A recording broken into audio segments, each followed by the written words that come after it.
सर्वमांगल्ये शिवे सर्वार्थसाधिके शरण्ये त्र्यंबके गौरी नारायणी नमोस्तुते। ब्रह्मरूपे सदानन्दे परमानन्दस्वरूपिणी शरणागत दीनार्ते परित्राणपारायणे सर्वस्यार्तिहरे देवी नारायणी नमोस्तुते। सबको जय माता की। दुर्गा सप्तशती का 5वां अध्याय में ओम श्री गणेशाय नमः। हर हर महादेव। जय माता दी। जय सिया राम। जय श्री राधे श्याम। देवी की स्तुति, अंबिका के रूप की प्रशंसा। विनियोग। इस उत्तम चरित्र के ऋषि रुद्र, देवता महासरस्वती, चंद, अनुष्टभ, शक्ति भीमा, बीज ब्राह्मरी, तत्व सूर्य, स्वरूप सामवेद है। ऐसी महासरस्वती की प्राप्ति के लिए उत्तम चरित्र के पाठ के लिए विनियोग जोड़ते हैं, ध्यान करते हैं। जो अपने कर कमलों में गंधा, शूल, हल, शंख, मूसल, चक्र, धनुष, बाण धारण किए हैं, शरद ऋतु के पूर्ण चंद्रमा के समान कांतिवान मनोहर शीतल सुंदर स्वरूप है, जो तीनों लोगों की आधारभूत गौरी के शरीर से प्रकट होने वाली शुंभ निशुंभ को मारने वाले महासरस्वती को मैं निरंतर भजता हूँ। ऋषि बोले, प्राचीन समय में शुंभ निशुंभ दोनों असुरों ने बल के मध्य में आकर इंद्र का त्रिलोकी का राज्य और यज्ञों के बाग छीन लिए। उन्हीं दोनों ने सूर्य, चंद्रमा, कुबेर और वरुण का अधिकार पा लिया। वायु एवं अग्नि का काम भी वे ही करने लगे। देवताओं को तो अपमानित, पराजित एवं राज्य भ्रष्ट करके स्वर्ग से निकाल दिया। जिनके अधिकार उन दोनों असुरों ने छीन लिए थे, वे सभी पराजित देवता अपराजित देवी का स्मरण करने लगे कि उस देवी ने तो हमें वर दिया हुआ है कि आवत्तिकाल में मैं मेरा स्मरण करने पर तुम्हारे महान संकट तत्क्षण में दूर कर दूंगी। यही वरदान विचार कर पर्वतराज हिमालय के पास सभी देवता पहुँचे। वहाँ भगवती की स्तुति करते हुए देवता बोले, देवी एवं महादेवी को नमस्कार हो, शिवा को सदा नमस्कार हो, प्रकृति भद्रा को नमस्कार हो। हम स्वयं उस भगवती को प्रणाम करते हैं। रुद्र रूपा को नमस्कार है। नित्य स्वरूपा गौरी एवं दात्री को नमो नमः। हो ज्योत्सना रूपिणी चंद्र स्वरूपा एवं सुगमयी को निरंतर नमो नमः। प्रणाम करने वालों की उन्नति करने वाली सिद्ध स्वरूपा को नमस्कार हो। दैत्यों की लक्ष्मी राजलक्ष्मी शिवशंकर पत्नी माता जी को नमो नमः। दुर्गा संकट के पार करने वाली दुर्ग पार सार रूप सारा सर्वकारिणी ख्याति कृष्णा धूम्रा देवी को निरंतर नमस्कार हो। अत्यंत सुंदर एवं अत्यंत भयंकर रूप उस देवी को बार बार प्रणाम हो। जगत की प्रतिष्ठा रूपा कृति देवी को नमो नमः हो। जो देवी सभी प्राणियों में चेतना कही जाती है, उसे बार बार नमस्कार हो। जो देवी सभी प्राणियों में निद्रा रूप से कही गई है, उसी को नमस्कार है, उसे बार बार नमस्कार हो। जो देवी सभी जंतुओं में शुद्धा और छाया रूप से स्थित है, उसे नमस्कार, उसे बार बार नमस्कार हो। जो देवी प्राणियों में क्षमा शक्ति तथा तृष्णा रूप में स्थित है, उसे नमस्कार हो, उसे नमस्कार हो, उसे बार बार नमस्कार हो। जो देवी सब प्राणियों में लज्जा शांति और श्रद्धा रूप में स्थित है, उसे नमस्कार, उसे नमस्कार, उसे बार बार नमस्कार हो। जो देवी सभी प्राणियों में कांति रूप में स्थित है, उसे नमस्कार, उसे नमस्कार, उसे बार बार नमस्कार हो। जो देवी सभी प्राणियों में भ्रांति, कांति और जो लक्ष्मी रूप से स्थित है, उसे नमस्कार, उसे नमस्कार, उसे बार बार नमस्कार हो।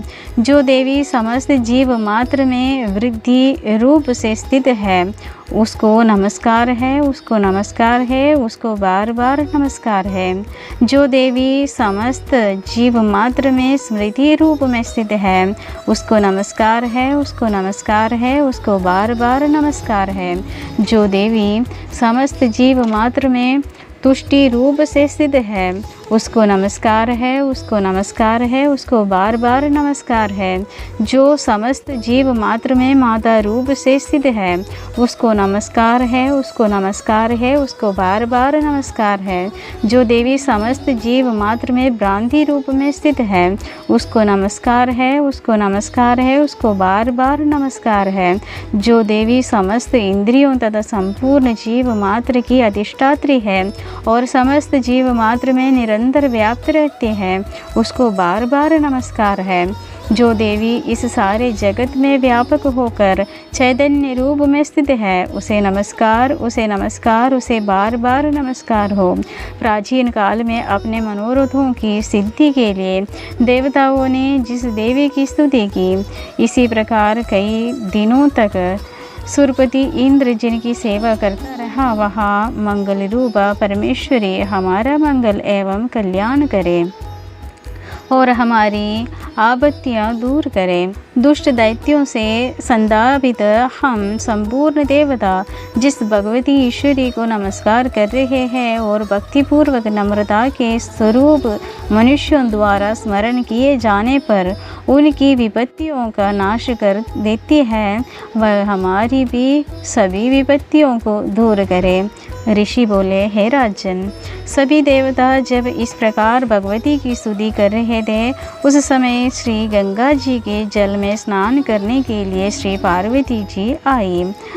उस समय सिंदूर बोह वाली पार्वती जी ने देवताओं से पूछा कि तुम लोग किसकी स्तुति कर रहे हो?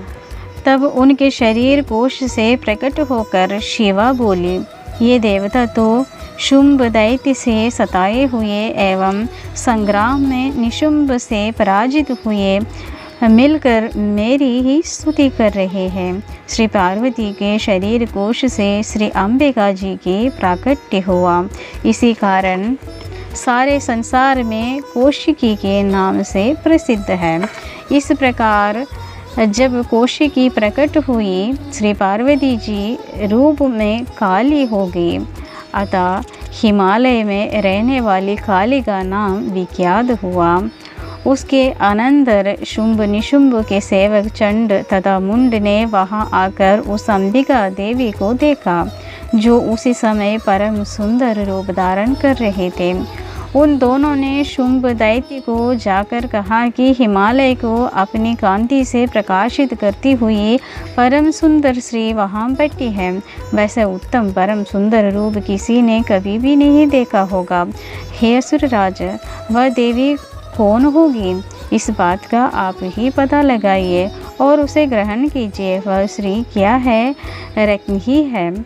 उसके तो सभी अंग बड़े मनोहर हैं, अपनी दिव्य कांति से दिशाओं को प्रकाशित कर रही है। हे दैत्येंद्र, वह तो बैठी हुई है, आप जाकर उसे देख सकते हैं। हे प्रभु, जैसे भी हो आप उसे ग्रहण कीजिए। ऋषि बोले, तब चंडमुंड के वचन सुनकर शुंभ ने महासुर सुग्रीव को दूत बनाकर देवी के पास भेजा और कहा कि तुम मेरी ओर से उससे इस प्रकार का उपाय कहना कि जिससे कि वह प्रसन्न होकर अत्यंत शीघ्र ही यहाँ आ जाए। यह सुनकर वह दैत्य पर्वत के उस प्रदेश पर पहुँचा जो कि अत्यंत सुंदर था।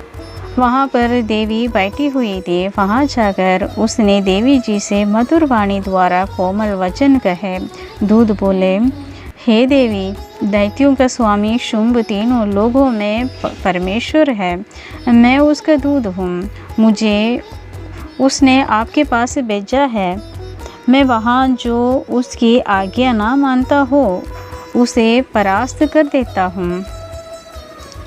उसने सभी देवता परास्त कर दिए हैं। अब आपके लिए जो संदेश है वह मुझसे सुनिए। उसने कहा, सारी त्रिलोकी मेरी हो चुकी है, सभी देवता मेरे अधीन हैं, सभी यज्ञ बाग पृथक पृथक करके मैं ही पा रहा हूँ। यहाँ पे जो ये दूध सारी त्रिलोकी मेरी है इस तरह बोल रहे, मेरी मतलब ये शुंभ और निशुंभ का दूध बनकर जा रहा है, तो उन्हीं के तौर पे ही ये बात कर रहा है। तो चलो आगे सुनते हैं। वो असुर ने देवी से कहा, सारी त्रिलोकी मेरी हो चुकी है, सभी देवता मेरे अधीन हैं, सभी यज्ञ बाग पृथक पृथक करके मैं ही पा रहा हूँ। त्रिलोकी भर के उत्तम सभी रत्न मेरे अधीन हो चुके हैं। इंद्र के श्रेष्ठ वाहन ऐरावत हाथी को मैंने छीन लिया। देवताओं ने क्षीर समुद्र से उत्पन्न उच्चश्रवा नामक अश्व रत्न प्रणाम करके मुझे भेंट कर दिया है, तथा और भी जितने देव गंधर्व एवं नागों के पास रत्न रूप वस्तुएं थे वे सबकी सब हे सुंदरी मेरी हो चुकी है। हे देवी, अब हम तुमको स्त्रियों में रत्न मान रहे हैं, इस कारण अब आपको भी हमारे पास आ जाना चाहिए, क्योंकि हम तो रत्नों के भोक्ता हैं।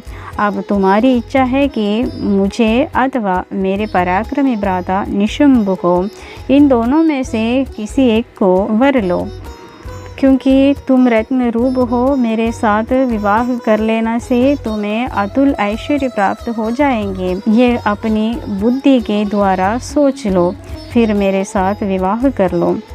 ऋषि बोले, जब इस प्रकार दूध ने देवी से कहा तब वह जगत को धारण करने वाली भगवती देवी जी गंभीर होकर मंद मुस्कान करके बोली, हे दूध, तुमने जो कुछ कहा वह सत्य है, मिथ्या कुछ भी नहीं है। इसमें संदेह नहीं है कि शुंभ त्रिलोकी का स्वामी है और निशुंभ भी वैसा ही है, किंतु मैंने प्रतिज्ञा की हुई है कि उसे किस प्रकार से मिथ्या करूं।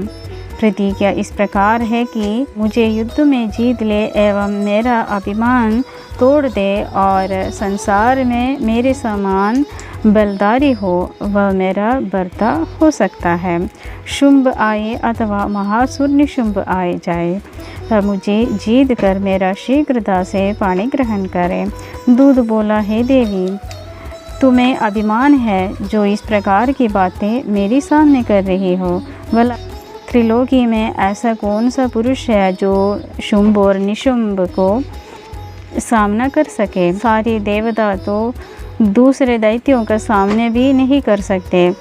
तू तो स्त्री है, फिर अकेली बैठी है। युद्ध भूमि में इंद्रादि सभी देवता जिस शुंभ आदि दैत्यों के सामने ना ठहर सके, भला दूसरी होते हुए उनका सामना कैसे कर सकेंगे। इस तरह चलने से तुम्हारी प्रतिष्ठा होंगे, अन्यथा जब वे तुम्हारे केश पकड़ घसीटते हुए ले जाएंगे तो तुम्हारा गौरव नष्ट हो जाएगी। देवी बोली, हे दूध, इसमें कोई संशय नहीं है कि शुंभ बलवान और निशुंभ भी पराक्रमी है, पर मैं करूँ तो क्या करूँ। प्रतिज्ञा करने से पहले ये बात मैंने नहीं सोची थी। अब तुम जाकर असुरराज को मेरी यही बात कह दो, फिर उसे जो उचित दिखाई दे वही करे। 5वां अध्याय समाप्त। सबको जय माता की। अम्बे नारायणा, देवी नारायणा, लक्ष्मी नारायणा, भद्रे नारायणा, अम्बे नारायणा, देवी नारायणा, लक्ष्मी नारायणा, दुर्गे नारायणा।